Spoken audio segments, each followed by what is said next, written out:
On your radio, on Global Player, and Play LBC. leading Britain's conversation. This is LBC. From Global's newsroom at 6 o'clock, the Queen has given permission for the Duke of York to step back from public duties for the foreseeable future. It follows his TV interview about his friendship with convicted sex offender Jeffrey Epstein. In a statement from Buckingham Palace, Prince Andrew has said he's willing to help any appropriate law enforcement agency with their investigations if required. The Liberal Democrats have been launching their election manifesto, promising to stop Brexit. Leader Jo Swinson says remaining in the European Union will create a £50 billion Remain bonus to be spent on public services. 1 in 5 of us in this country lives in poverty. Parents working full-time on the national living wage who are struggling to provide for their children. I'm not talking about trips to Disneyland. I'm talking about putting food on the table, paying for school uniforms, keeping the heating on. Boris Johnson has pledged to raise the national insurance threshold by as much as £4,000 during questioning by factory workers on Teesside. But Labour says the plans will cost billions a year and public services would pay the price. A teenage boy from Durham who wrote of planning an arson spree with Molotov cocktails has been convicted of terror offences.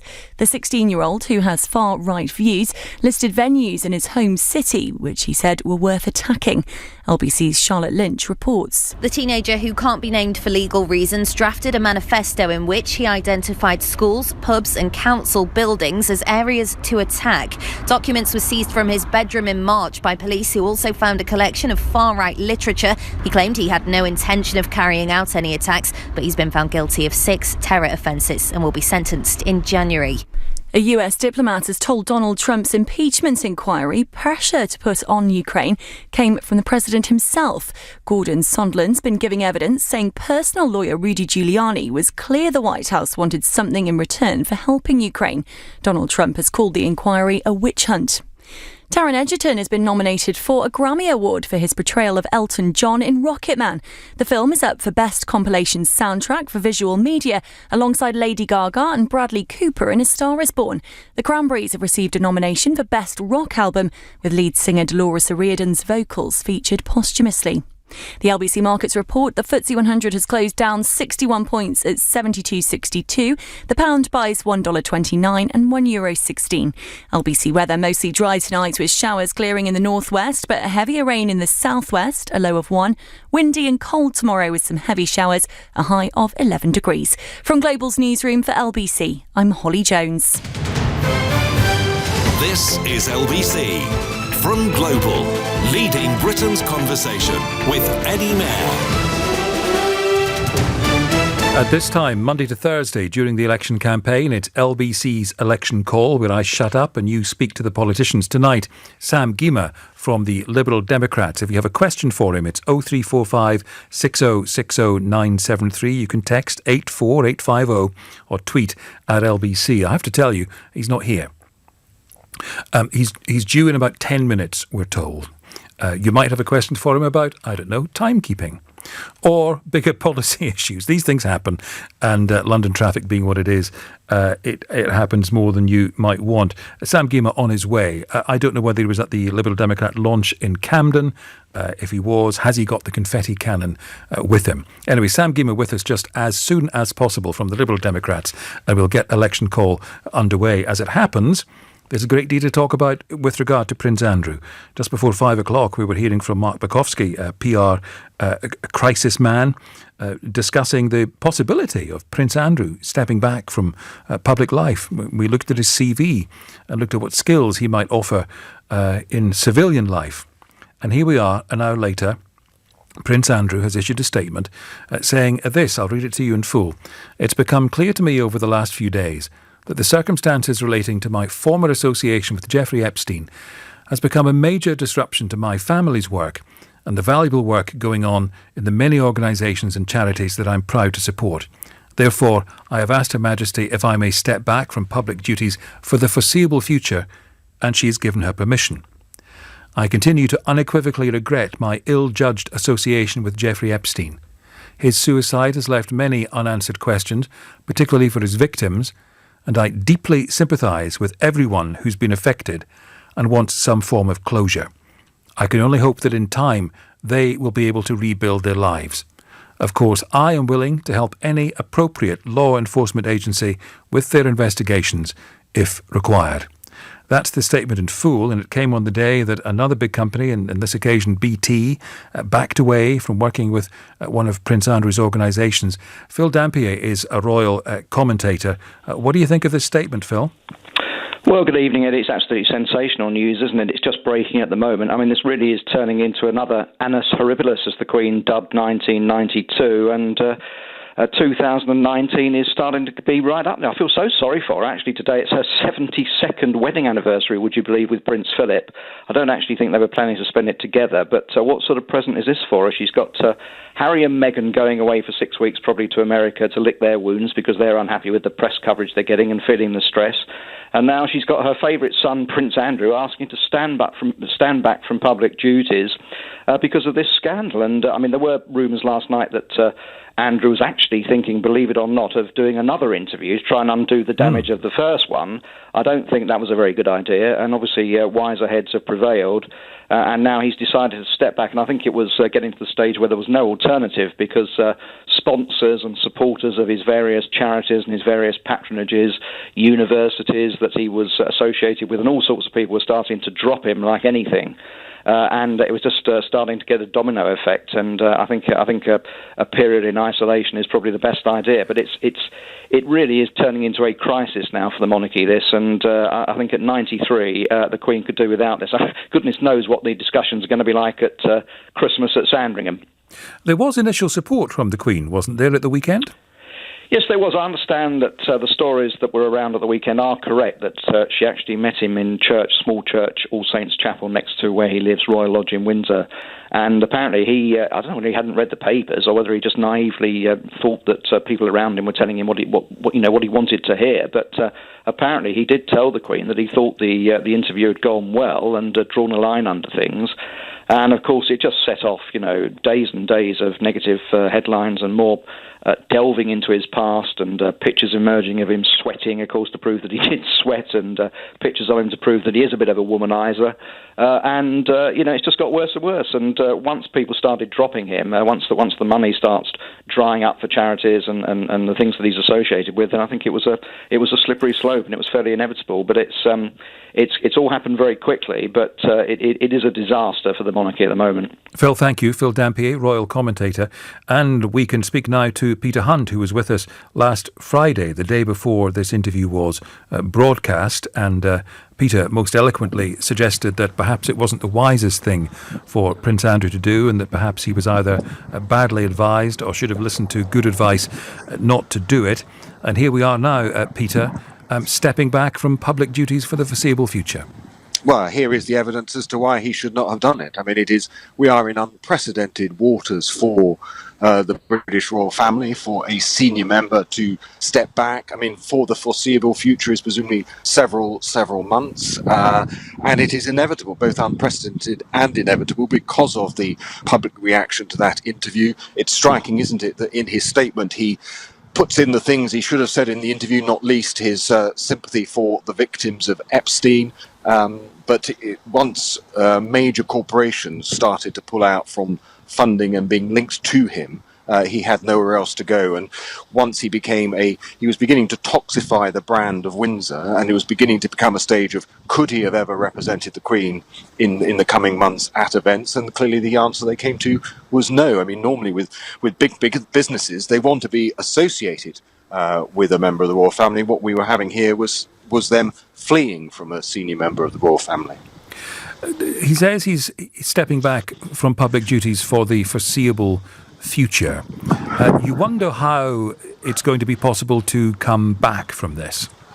I'm not sure that he can. I think it's quite striking that he hasn't put in the word temporary, he hasn't put in the word short. I mean, foreseeable does stretch it out, doesn't it? It's not like he's saying I'm taking a sort of a 1 month or 2 month. If you just think in a completely different context, Prince Harry and Meghan wanting some time off and they've got 6 weeks over Christmas, he's not time limited at all. And I think there is the potential inevitability that he will not return to public duty, because the reasons why he has left public duty, I don't think are going to diminish with the passage of time. The reasons why he is leaving public duty is because the public have decided that he has shown a catastrophic lack of judgment for one too many times, and so I can't see how he can resolve that. I'm sure there will be an element of him and those around him who will privately hope that maybe with the passage of time he will benefit from it.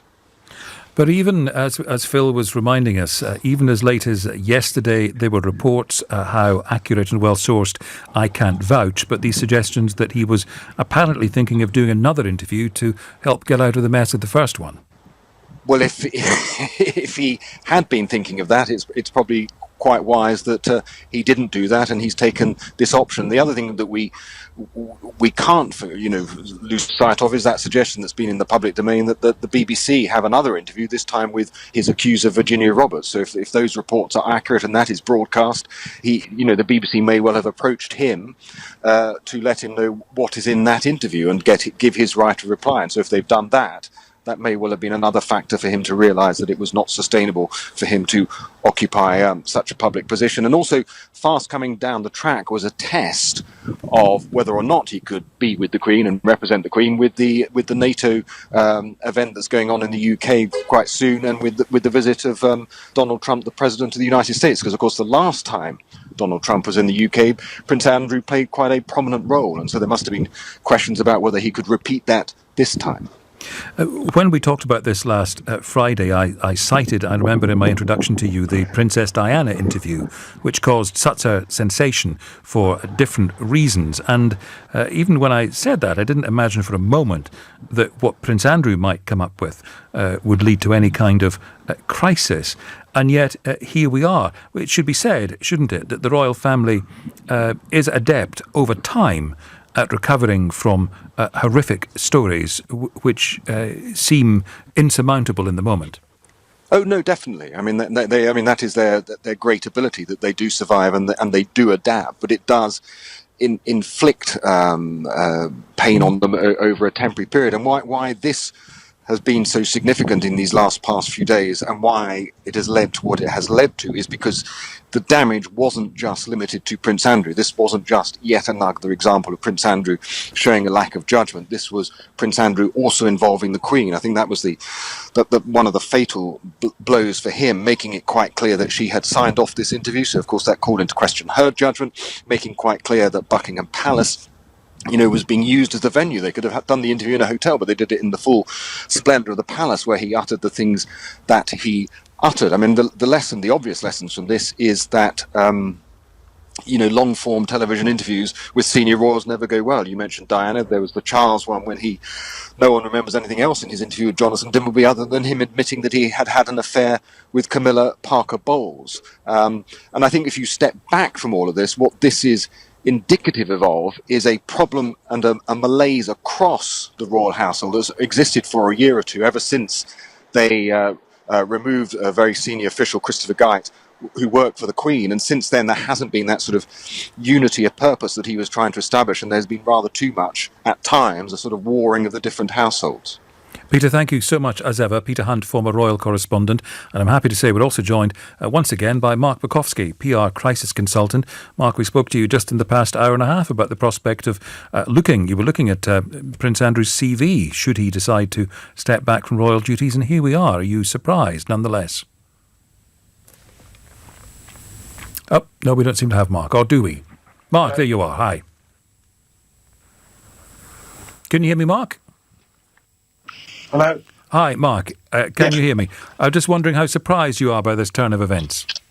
Not surprised. It was inevitable. The elephant in the room has been shot. The honour of the royal family is saved. It's all working out to be quite an interesting episode in the alternative crown, Eddie. It had to be done. It was impossible to move forward, and I think there's some hope here that there is some PR at the helm of this, who actually is now beginning to talk some sense into Andrew's office. So a good move, a positive move, and for the reputation of the royal family, it helps. It shows that the embarrassment has been saved. Is it the beginning of the way back for him? If you were advising him, and I'm not asking you to give free advice on the radio, is this the first step? Yes, it is the first step. I mean, he's got to go, he's literally got to go to ground now, reconsider. And I think he's going to look really hard at himself. And, when PR mistakes are made, people sit back and analyse and start to understand what they've done wrong. And the calamity can only be saved if he learns something from this, if he's not hubristic enough. But you can go back and start plotting a way back. And as we said earlier on today, he has got an impressive CV. And if you took it in blind tasting, took his name off and the Royal Connections, I think he would stand a very good chance. It's going to take some time. We're not going to see any flashes of brilliance in the next 6 months, but one would hope that they aren't going to do anything as crazy as another television interview. Hide away, reconsider, and start rebuilding a plan. Mark, thanks so much. Mark Bukowski, PR crisis consultant. We're talking about Prince Andrew because this news has broken in the past 20 minutes.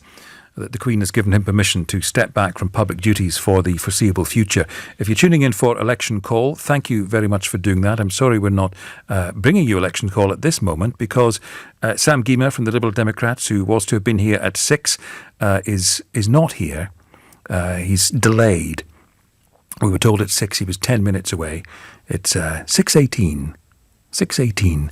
The last word I had he was in Trafalgar Square. Now, if you know where we are in central London, a lot of people now organise sightseeing trips in the UK capital around visiting Global's global headquarters in the corner of Leicester Square. So Trafalgar Square, depending on how good a stone thrower you are, is a stone's throw. You shouldn't be throwing, there's windows everywhere, but it's a very short distance.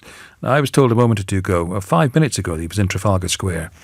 Has he come into global headquarters yet? Do we know? Is he in reception? OK. Stay with us for the possibility of Election Call. And phone 0345 6060 973 if you have a question for Sam Gyimah, or if you know where he is. It's 6:18. Here are the headlines from Holly Jones. The Duke of York will step back from public duties for the foreseeable future following criticism over his friendship with convicted sex offender Jeffrey Epstein. Liberal Democrat leader Joe Swinson has insisted the party's manifesto shows it's not a one-trick anti-Brexit party, promising to help parents with free, high-quality childcare. A US diplomat has told Donald Trump's impeachment inquiry pressure put on Ukraine came from the president himself. LBC weather mostly dry tonight, with showers clearing in the northwest, but heavier rain in the southwest, a low of 1 degree.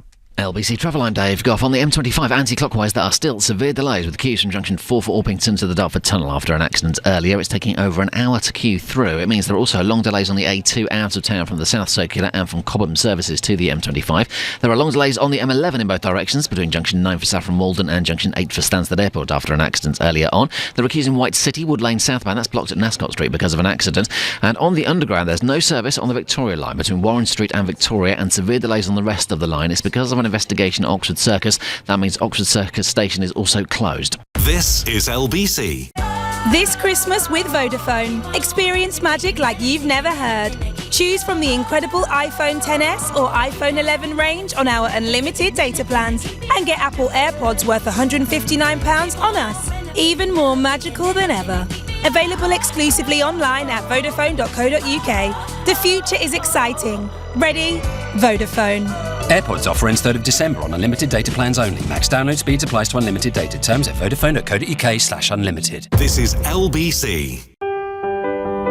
Teaching shapes lives. If you're thinking of becoming a teacher, our expert teaching advisors can give you the level of support you need to get one step closer to the classroom. Teaching. Every lesson shapes a life. Search Get Into Teaching. Advisor support subject to eligibility. Welcome inside Rachel's mind. She's unsure if now's the time to sell her home. Should we stay put or sell up? Wait. It's definitely best to wait. Relax, Rachel. Purple Bricks has sold more homes than any other estate agent for 2 years running. Purple Bricks. You'll be totally sold. Independent sales data from 20CI, May 17, April 19. Fixed fee payable on instruction or after 10 months. Viewing services cost extra. High-quality, affordable kitchens designed in your own home. That's Room Sense. That's Room Sense. Book your free Room Sense home design visit and we'll measure up, show you samples, create a stunning kitchen design and give you a quote all before we leave. Quality at a price you can afford. That's Room Sense. Book today at roomsense.co.uk. T1. Delight with our irresistible pork sausages and mashed potato, all for only £2.50. Hold on, £2.50? That can't be right. Our latest Super Saver deal. Co-op, it's what we do. £5.80 if sold individually, irresistible pork sausages and irresistible mashed potato. See participating stores for details. Offer ends 10th of December, subject to availability. You can trust some things to start your day off just right. The patter of rain falling outside. Lovely. The same rain falling inside through a leaking roof. Not so lovely. But you can make the rain go away thanks to trustatrader.com. Simply pop online to find plenty of vetted, reviewed, reliable professionals in an abundance of trades. Like a roofer who's a ray of sunshine. Trustatrader.com. Make their Christmas wishes come true with the latest trainers from Nike. Whether they want the Nike React Element 55, Nike Air Max 720 or Nike Air Max 200. At littlewoods.com you'll find all the styles they love, all with inclusive delivery and free returns. Own Christmas. Shop now at littlewoods.com. Eddie Mair on LBC. Call 0345 6060 973. 6:22, it's LBC's election call with the late Sam Gyimah from the Liberal Democrats. We're live. And you're late. We're live on LBC. You can watch the whole of election call on the LBC website, lbc.co.uk. You can watch us too on Twitter, Facebook, YouTube, and on old 405-line television sets if you look really, really hard into the static. Well, Sam Gyimah, you're here. Welcome. Bad traffic. Thank you. Bad traffic across London coming from Kensington. OK, well, it's good to see you. Saul is called in from Tottenham. Saul, thank you for your patience. What's your question for Sam Gyimah? Hi, thanks for having me on. Thanks for taking my question. I've just listened to the Liberal Democrats, and I've obviously been hearing that the childcare, 35-hour childcare for 9 months, and I consider that to be a major vote winner for me because my wife, we both have to work. For example, my wife, she earns $25,000 a year in the arts business, and after working 5 days a week, and it costs £15,300 a year, £300 a week for full-time childcare after 9 months, minus your tax after $12,500, comes out to be £125 a week if 5 days work. She goes back into 4 days work, and that's just a straight maths costing. So obviously, it's completely pointless to work 5 days a week and not see your kids for £125 extra in your pocket. So it's a major vote winner. So this is what I want to know. How will it be funded? Which tax will it come from? I want to know from the horse's mouth, since you've now become a Liberal Democrat right now. So, thank you very much. I think that's a manifesto pledge that I personally am very committed to. I was the childcare minister for a while, and having two young kids myself, a 5 and a 3-year-old, I know how expensive childcare is. Most parents are looking for flexible, affordable childcare, and this manifesto pledge is to do with that. We have said, in terms of how we're going to be funding a lot of our education in schools, mainly out of our 50 billion Remain bonus, that if we stay on in the EU, our economy, as every economist out there and independent expert has said, will grow faster. So if Brexit happens, you won't be able to fund this? Right, so basically it's not a funded pledge, is it? So there's nothing like a business plan. If I'm going to buy something as a businessman, I want to know how it's going to be costed over 5 years. You've got my vote for 5 years. 5 years later, I might vote for someone else.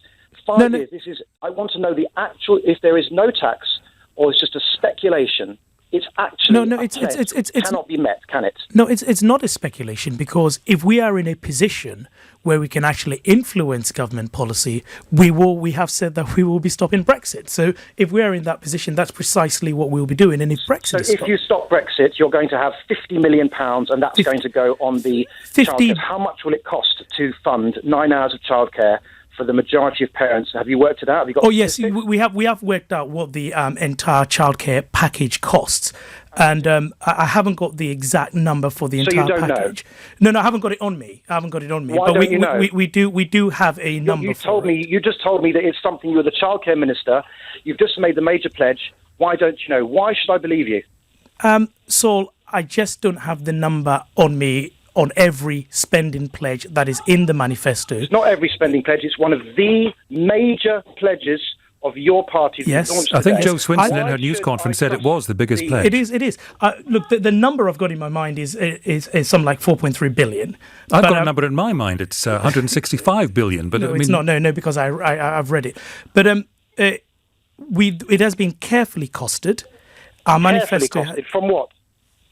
Sorry? From the possible 50 billion that we're going to possibly have. No. There are two questions. How do you pay for it, and what is it going to cost? Right? Yes. And what is it going to cost? You said it would come from the Remainer bonus. What is it going to cost? And I'm saying, if I remember it correctly, it's about 4.3 billion. In terms of how we get the money to pay for what it's going to cost, it is the Remain bonus that will be used. Have you put this in your manifesto? Is it fully costed? Are the numbers It is. there for It is in the manifesto. And is it full costing in the manifesto? Can I go onto it now? Can I read the full costings and can I read the full amount that it's going to be funded from? The manifesto should tell you. Everyone you, listening to this, actually go and check out your business plan. The manifesto does talk about how our major spending pledges are funded. So Saul, do me a favour. It sounds like you've got a handful there anyway, but could you go? Have you got time to go online in the course of the next half hour? Yes, I'm going to do that. Do that. Really, I've been waiting for about a month to have it. Call us back and let us know what it says. We will put you through. Saul, thank you. Sally is next in Harrow. Hi, Sally. What's your question for Sam Gyimah of the Liberal Democrats? Hi, good evening, what action are you going to take now for the people stuck in bed and breakfast and temporary accommodation? I am one of those people. I lost my entire home, furniture, all my belongings because I couldn't afford storage units or removal costs. It absolutely breaks your heart. I'm 67 years old.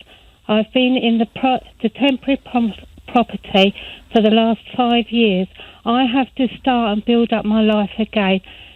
It is so difficult. And the second thing that worries me is I have a non-dependent living with me, and it's only my name which is on the temporary accommodation. If I have to be moved out of this temporary accommodation or I die, that means that my non-dependent could become homeless. Okay, before, is Saul going to come back? Saul will come back a bit later, but Sally's got a very pressing problem with temporary accommodation. Yeah, Sally, thank you. One of the things we're going to make sure that we do is that local authorities are better funded than they currently are. And with that, they will be able to provide people like you who are reliant on temporary accommodation with much better accommodation than you currently have. I think that is our real focus, that local authorities do get the funding they need to be able to discharge their duties effectively. Sally, what do you think of the answer? I'm not very happy with that. And secondly, correct me if I'm wrong, but I have been told that local councils are outsourcing so many things these days to large organisations. And why isn't it brought back into house in the council offices so that then they can save a lot of money and concentrate on the people within the offices, because it appears to me that it is just shuffling papers around, and each piece of that paper is somebody's life. Sam Gyimah. I think, different local councils manage things differently, and sometimes it's more effective to outsource things because not local councils can't be experts in every aspect of the organization's duties, but so you want them to make efficient and effective decisions. But I think the key point is that they are well funded so that they can discharge their obligations effectively. And that is what we are really focused on as far as local authorities are concerned. All right, Sally, thank you very much for the question. 0345 6060 973. If you have a question for Sam Gyimah of the Liberal Democrats on the day the party manifesto was launched, you can also text 84850, tweet at LBC. More to come. The news now, though, 6:30. Here's Holly Jones. A statement's been released on behalf of the Queen saying she's given permission for the Duke of York to step back from public duties for the foreseeable future. It follows criticism over his friendship with the convicted sex offender Jeffrey Epstein. Ukraine. Earlier, BT and Barclays became the latest firms to distance themselves from Prince Andrew after his TV interview. The Liberal Democrats have announced their election plans, promising a £50 billion Remain bonus to be spent on public services by cancelling Brexit. Boris Johnson has revealed a pledge to cut national insurance contribution if the Conservatives win the election. Labour released their manifesto tomorrow, promising it'll be one of the most radical the country's seen. A neo-Nazi teenager from Durham who made a list of places in the city he thought were worth attacking has been found guilty of terror offences. The 16-year-old identified schools, pubs and council buildings as targets. LBC weather mostly dry tonight with showers clearing in the northwest but heavier rain in the southwest, a low of 1 degree. This is LBC. Follow live, continuous coverage of LBC Election 2019. We'll examine the party policies and check the facts. Hearing from you about the issues that matter. I really don't know. Don't want to waste my vote because it means so much right now. Plus, get all the news you need about the general election in 20 minutes, every 20 minutes, on LBC's brand new sister station, LBC News. And from now until polling day, LBC's range of podcasts will be speaking directly to those fighting for power. Listen on Global Player or wherever you get your podcasts. Don't miss a moment. LBC Election 2019.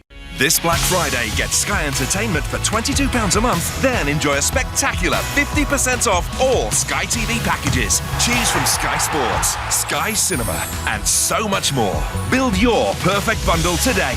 Choose any or all of our Sky TV packages and get an incredible 50% off. Hurry, join today. Visit sky.com. Offer ends 2nd of December. New 18-month minimum terms or 31 days notice to cancel depending on package. Discount on standard pricing with same minimum terms. Set up £25. Kit loan at no cost. Your company's doing pretty well. Your tax position's okay. So what's keeping you awake at night? To face the future with confidence, talk to Vision Consulting. We've expanded from Gants Hill to the Gherkin, with clients from the fishmonger to the multi-million-pound property investment company. And our growth as a firm of chartered accountants and registered auditors is based on our passion for our clients' business. Have confidence in your accountant. See visionconsulting.co.uk. Ah, the great British roast. When mobiles are set aside, the TV goes off, the family comes together, and everything stops. For the perfect roast, only Bisto Best Gravy will do. Made with real meat juices for that authentic, rich roasted flavour. Ah, Bisto. In the trade, sign up to Wix Trade Pro and get 10% off every time you shop with no minimum spend. Download the app to register. Always cheaper with Wix Trade Pro. Terms apply. Make their Christmas wishes come true with the latest trainers from Nike. Whether they want the Nike React Element 55, Nike Air Max 720 or Nike Air Max 200. At littlewoods.com you'll find all the styles they love, all with inclusive delivery and free returns. Own Christmas. Shop now at littlewoods.com. My name is Martin Bell. As a war correspondent, I reported from conflict zones around the world. I saw the devastating impact of conflict on servicemen and women, from coping with life-changing injuries to mental trauma. SAFA, the Armed Forces charity, has for 135 years supported them. Please leave a gift in your will to ensure that SAFA continues to be there for our Armed Forces family. Search SAFA Legacy to find out how your gift can help. Thank you. Once in a while, a movie comes along that leaves critics and audiences breathless. That movie is Le Mans 66. We are gonna beat Ferrari with a Ford. Are you nuts? Starring Academy Award winners Matt Damon and Christian Bale. They hate guys like us because we're different. Don't miss the incredible true story of Ford v Ferrari. Trust me. It's one of the year's must-see films. It's sensational, a triumph. Together, we're gonna make history. Le Mans 66. You're gonna want to see this. In cinemas and IMAX now. LBC's Election Call. Text 84850. Tweet at LBC. Call 0345 6060 973. LBC's Election Call with Eddie Mair. Sam Gyimah from the Liberal Democrats is here, and you want to come back to talk about childcare, because somewhere Saul is looking online for your manifesto and seeing where the sums are. Yes, has Saul come back at all? Not just yet. He's probably trying to find the costings. Chris has texted to say that the manifesto isn't costed. Is it costed? It is fully costed. And it's there on the page? We are the only party so far that we're aware of that is actually on every pledge saying how much it's cost and where the money is going to come from. The Conservatives are busy criticising Labour for not costing his manifesto and wouldn't tell us about their own. Okay. But we can tell you. Have you got the figures that I have we got didn't have I earlier? have got the childcare figures if Saul is still listening. I can see Saul's name has just appeared on our board, and we can get Saul through to us quickly. But yeah, he's here. Saul, hi. Did you find the figures? Yep, I went on to the manifesto now. There are absolutely no figures. There is a statement which says we'll do it. There is no costings of how much it will cost. So at the moment, it's just hot air. I can see that everything's going to be taken out of this estimated 50 billion figure, which seems to have sort of been plucked out of thin air on more estimations. So it sounds like to me that this is just a sort of generalised wish list. And I mean, I really want to vote for Liberal Democrats, but I have no confidence in they've actually done any confidence.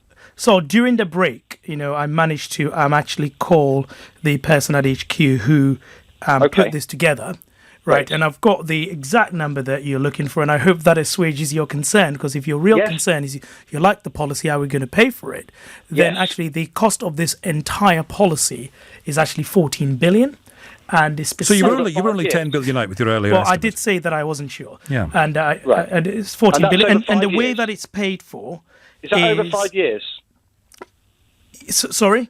Is that over 5 years or 1 year? It's 14 billion over the period. Oh, so that's over 5 years. Of what? Yes. Definitely 5 years. I think so. Yeah. Okay. You think and so? So you don't know? It's funded by. Can I? So can I just? Look, and it's funded is it 14 by billion over 5 years or 1 year. How much is it going to cost over 5 years? 14 billion is what we've got costed in our manifesto, and that's going to be funded by business tax increases. So corporation tax. So we're going to increase corporation tax from 17 by how to 20, much? From 17 to 20%, and also looking at a reform of capital gains tax. And so it's by hitting small businesses. So I'm self-employed now. This is very good to know. So by hitting small businesses, I'm going to be paying a tax to specifically that tax, the corporation tax. That is the specific tax that's going to pay for the extra childcare. Because I think it's a good deal, quite frankly. Because if you hit me up 3%. From 17 to 20, out of your profits, I might be paying another 5,000 a year. But if I'm saving myself 15,300, that's quite a good deal. But is that where it's coming from? Is that how it's going to be funded, from corporation tax? Corporation tax increases and reforms to capital gains tax. Right, and what and how much will that bring in? That extra 3% a year per year. How much will that bring in? I haven't got the full detailed workings behind every detail here with me in the studio. Why not? Because this is the point. No. But the fact that I haven't got it with me doesn't mean we haven't thought about it. Look, Saul, I'm taking. You've joined a party which relegated on one of their most major promises about the tuition fees, and that's why the Liberal Democrats are so untrusted. And Saul, you don't sound like someone who's about to vote for the Liberal Democrats. Saul's just told you he loves this policy. He just wants to know how you're paying for it. I've told him how we're paying for it. And by the way, in this campaign so far... You told me how to pay for it, but you haven't told me any figures. And the thing is I'm not a fool, and no one else is a fool listening to all this. And people need to see numbers. And if they don't see numbers... I've given you a number. You've given me 14 billion over 5 years. That's your specific number. And you haven't told me how much by raising corporation tax by 3%. Well, I said we'll raise corporation tax and we'll reform capital gains tax. And will those two changes bring in 14 billion over 5 years? Those two changes will be more than enough to fund this pledge. But it will take at least a year for the money to come in, won't it? Sorry? It'll take at least a year for the changes to business tax and capital gains tax to come in. That's right, yes. So how are you going to pay for it in the first year? Well, you've also got to pass the legislation, right? So when you get if you're in a position, you've got to pass the legislation. The legislation doesn't happen on day one. Do you think it's realistic? 35 hours and 9 months. Why aren't the other parties proposing it? Why shouldn't I vote for the Labour, which is saying 2 years? Why shouldn't I vote for? I haven't read the Conservatives one yet, but why is yours realistic, and why aren't they offering it? If that's such a, is it realistic? Can you realistically? Because every party has its priorities, and a priority of ours is to support working families. How other parties decide to make their priorities, how they fund, is a question Why for have them. you left the Conservatives? Because that's the Conservatives thing. The Conservatives want to support working people. So what is the key difference between this Liberal Democrats and the Conservative policy? Since you come from the Conservatives, why leave the Conservatives? It seems to be the same thing. What is this realistic? You were the child minister. Is this realistic? It is. Or do you think you'll have to water it down if you get into power? This is realistic and eminently deliverable. And the big difference between the Conservatives and the Liberal Democrats is that the Conservatives, by pursuing a hard Brexit, are throwing the economic cards up in the air, which means the spending pledges that they are making. And by the way, they have not said a single thing about how they will pay for any pledge that they have made during this campaign, and those pledges are not worth the paper they are written on, because ultimately, if you haven't written anything on paper, so I don't even know what your pledges were. Well, actually, I think I can help everybody out here. I'm just looking at analysis from the BBC's education editor, Branwen Jeffries, who I know, and she knows her stuff. And she's written, it's an eye-catching and potentially eye-wateringly expensive election promise. According to the independent economists at the Institute of Fiscal Studies, the Lib Dems' planned expansion of free childcare would represent an extra $13 billion a year. Right, so it's per year, so it's not over 5 years. So here, I don't know about this. I'm learning. I'm having to ring the radio and find this out, because I'm only ringing up now because it's such an important thing for me that will affect my family, and I couldn't give a two flying. Well, yes, sorry, exactly. actually, there's parts of Brexit which I obviously want to solve, but so just bear with me a second. I just want to hear from Sam Gyimah. I mean, Branwen Jeffries saying this is an extra $13 billion a year, and you were saying it's $14 billion over 5 years. Over Who's the period right? is what I said, yeah. Well, but forgive me, don't say over the period. Saul asked you, and I pressed you on whether you meant 5 years. Someone has just texted me saying it's $14 billion a year as well, so that's right, yes. Okay. Who's on the text? Should we have them on the programme instead? Maybe, yeah. I mean, corporation tax by raising it and things. So for me, I mean, I'm not, I have to tell you, But we are providing, look. We are providing the figures. If you went on Dragon's Den, you'd fail. You'd be chucked out. We are providing the figures, and I did not have it at my fingertips. But that doesn't mean that the figures are not there, and it doesn't mean that the program. This is not a well-costed manifesto pledge. It's one thing not to have the figures at your fingertips, but you shouldn't say you think it's over 5 years if you don't really know. Can I suggest? Well, I said that it was over the period, and we asked you, is it over 5 years? We'll check the tape, but you said yes in response to that. You said it was $14 billion over 5 years. Well, accuracy is so important, isn't it? I stand corrected. Okay, thank you. Saul, thank you very much for your question. Mike is in Newham. Mike, you're through to Sam Gyimah from the Lib Dems. Hello. Hey, Sam. Hi, as a Tory MP, what policy that you voted for do you regret the most? What policy I voted for that I regret? Yes. The most. I would say voting to trigger Article 50 when we didn't have a plan. I regret that. We didn't have a plan of how we're going to negotiate our exit from the EU. And we all voted for this because we thought that's what we should do in order to deliver on a referendum result. And what became apparent is Downing Street didn't have a plan either. And that has explained a lot of the uncertainty and the chaos and the confusion that the Conservatives have been responsible for while in government. Mike, what do you think of the answer? I thought as a Lib Dem who kind of positioned himself as like a progressive party, I thought he would actually regret all the austerity measures that he voted through, the cuts to hospitals, schools, local councils. So I'm quite disappointed in that answer, to be honest. I think we've got to remember where we were in 2010. And where we were in 2010 was we faced the financial crisis. We had the biggest banking bailout in the world. And we had to take action to rescue the economy at the time. And the Liberal Democrats were part of that coalition.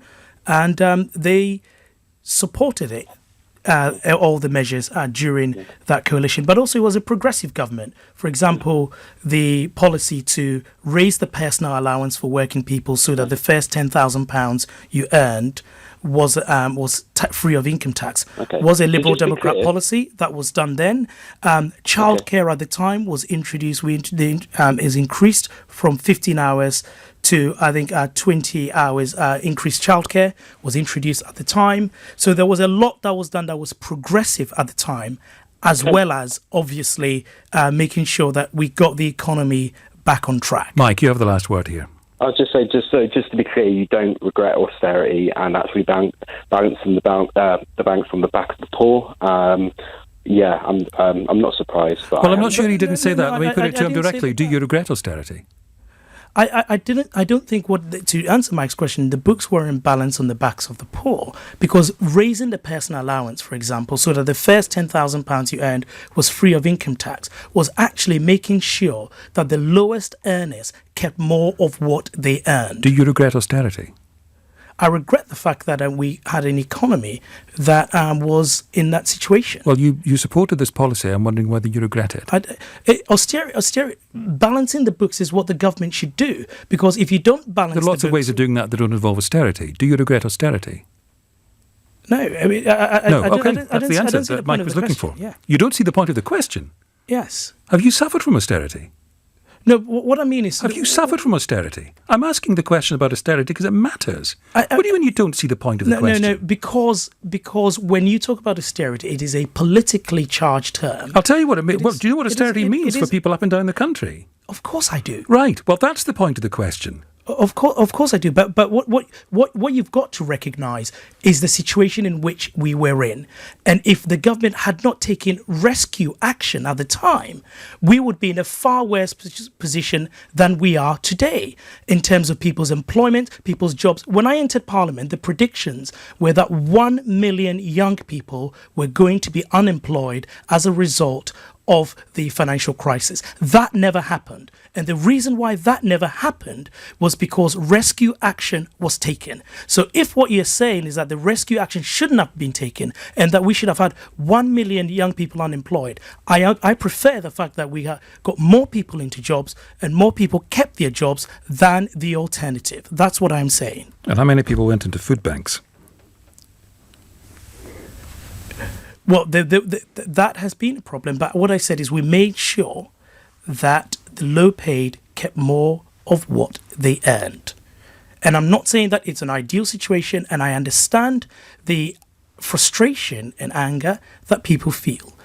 But the real source of the error should be the government that spent too much and borrowed too much before 2010. Okay. Thank you very much for now. Sam Gyimah from the Liberal Democrats.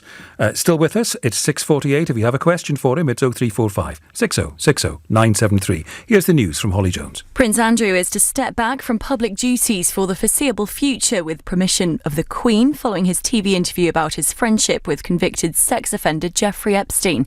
The Liberal Democrats have revealed their manifesto promising to recruit 20,000 teachers and offer free childcare for 9-month-olds. The US ambassador is giving evidence to an impeachment inquiry, saying he follows the president's orders to pressure Ukraine into investigating one of Donald Trump's political rivals. LBC weather mostly dry tonight with showers clearing in the northwest, but heavier rain in the southwest, a low of 1 degree.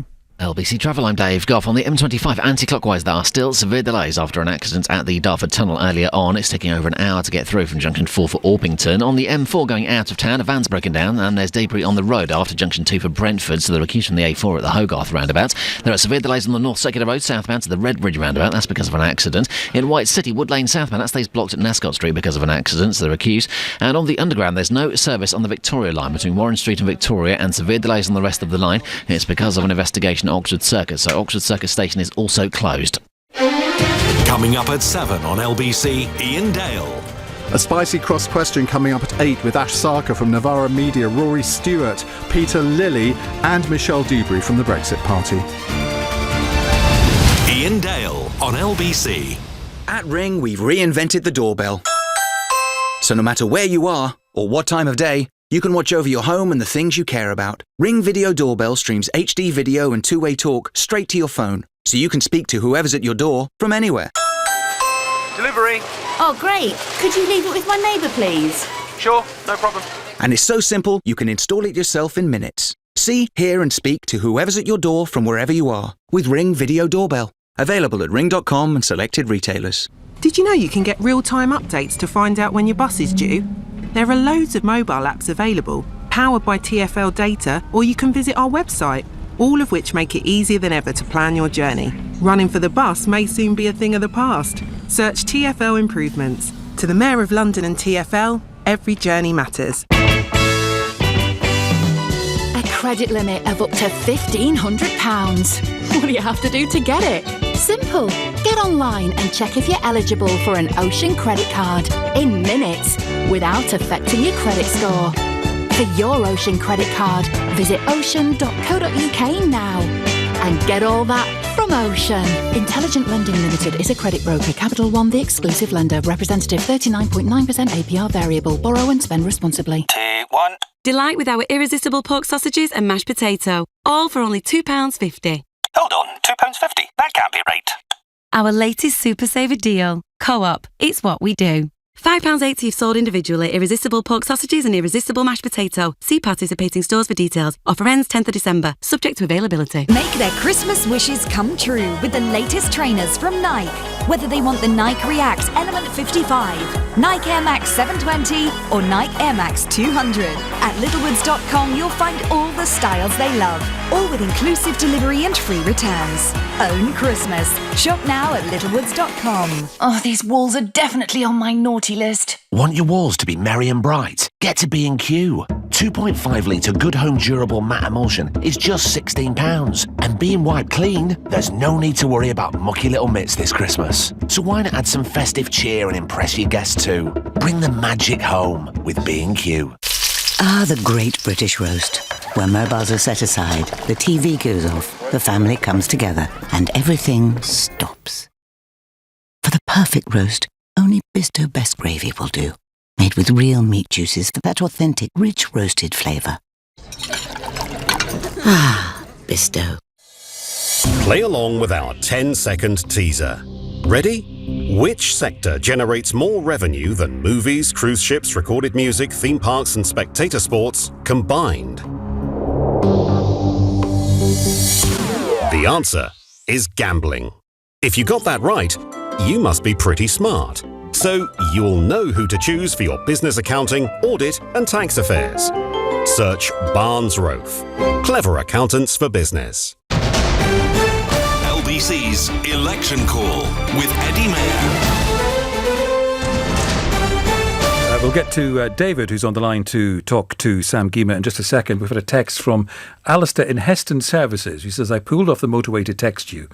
UK corporation tax is not 17%, it's 19%.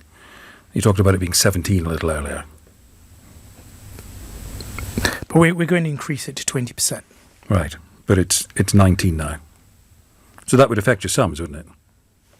No, it wouldn't affect our sums. Well, you thought it was 17, and if you think it's... No, what? No, I mean, we can play the game. I sort of did this. Well, it's not a game. But these are figures that are really important. They are really important. It's been well costed, and I did say that I stand corrected that I didn't have the figure at my fingertips. No, but this is a different figure for the level of corporation tax. That doesn't mean that it hasn't been. No, but it was forecast to keep going down. I think that's why I've got 17. Okay, lovely. David is on the line. David, what's your question for Sam Gyimah? Oh, hi, Sam. It sounds like you're having a tough time this evening. Hopefully this won't be too tough for you. I'd like to know what's going to happen with tuition fees for higher education.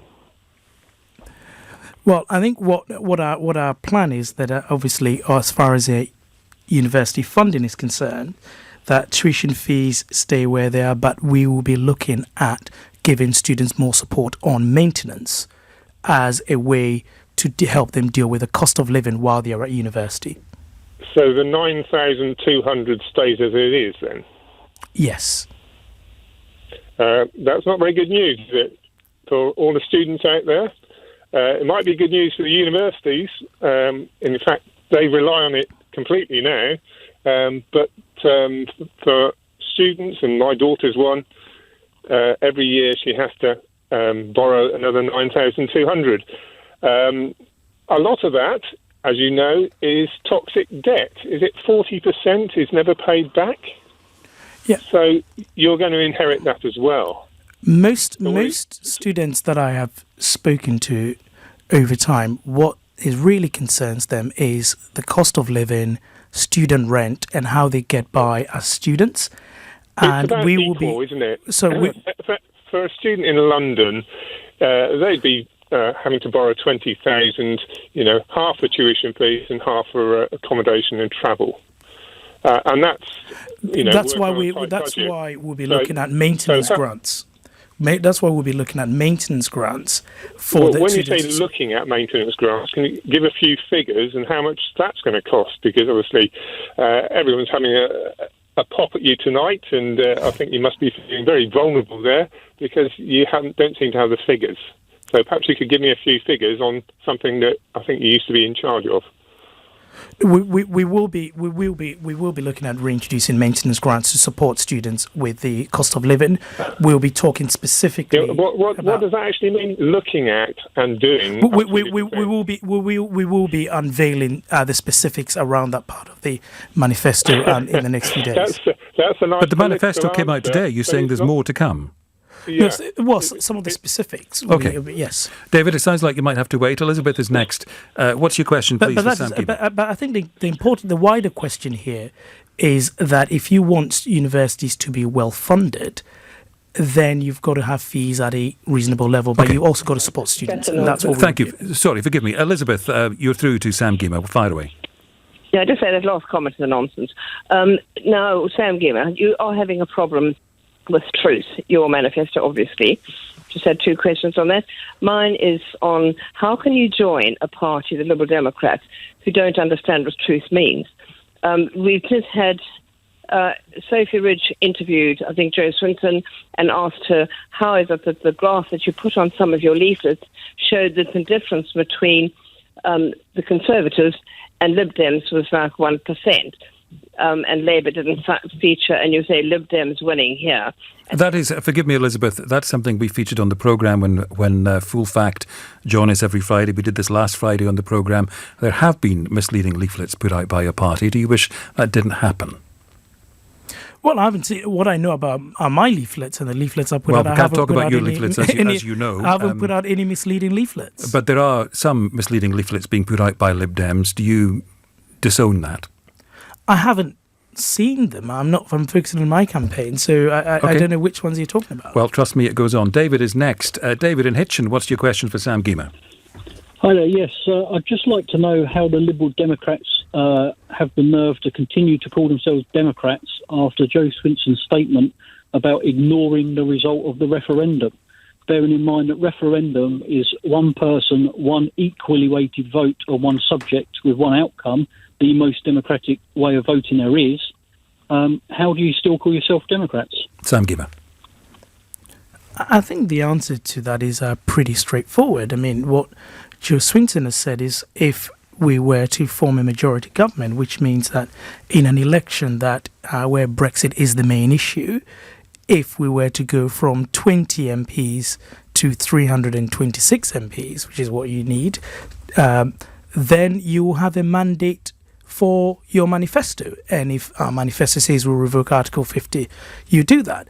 In the event that we don't get a majority, what we will push for is, a final say on a Brexit deal. I think that is democratic because if people were to vote for us in those huge numbers, we would deliver what we were voted for. What are the chances, do you think, finally, we're out of time, what are the chances, do you think, of the Liberal Democrats being in the majority after the election?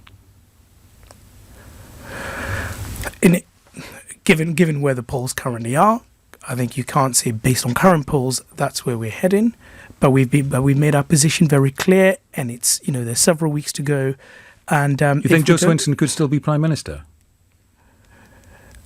We don't know what the precise arithmetic will be. Oh no, of course I'm asking what you think as a Liberal Democrat. I think we do not know what the precise arithmetic will be at the end of this election, and therefore how the government will be formed. So if I were anyone, I wouldn't be deciding quite yet that we know how. No, we don't know. But I'm asking about likelihood. I'm suggesting to you that there's as much chance of Jo Swinton becoming Prime Minister after the election as there is of Elvis coming back and marrying Shergar. This is very amusing. But what I'm saying is we don't know what the precise arrangements will be. But whatever it is, I think that we face two extremes in this election: a hard Brexit Conservative government or a hard left Labour government.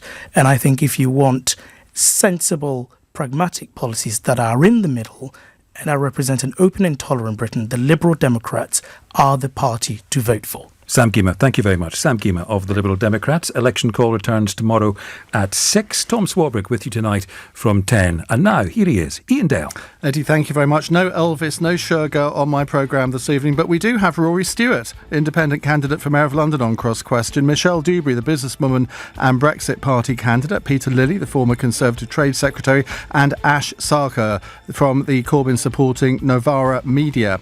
That's coming up at 8. In the news hour, obviously, we'll be leading off on the breaking news from the last hour about Prince Andrew stepping back from royal duties. Boris Johnson